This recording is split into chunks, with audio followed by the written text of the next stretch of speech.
Il-President għandu jkun il-forza li ġib magħha bilanċ f'pajjiżna f'dawn iż-żminijiet inkwetanti. Hekk qal il-President tal-Kamra tal-Kummerċ David Xwiereb f'kummenti li tal il-The Malta Business Observer.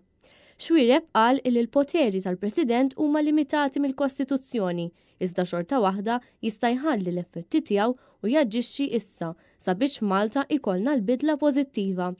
Dan minħabba l-fatt li huwa persuna rispettata ħafna u għandu l-kwalitajiet kollha sabiex jagħmel id-differenza.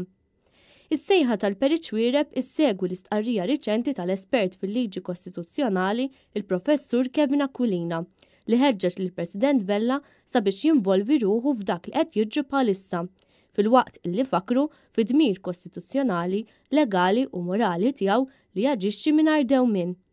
David Xwiereb kompla jispjega kif il-Kamra tal-Kummerċ temmen li jekk ma tiġix solvuta s-sitwazzjoni malajr kemm jista' jkun din se jkollha effetti ekonomiċi ħorox fuq pajjiżna. L-istess Kamra iddikjarat li s-sitwazzjoni politika attwali qed tagħmel ħsara li se tkun ta' tbatija fil-futur.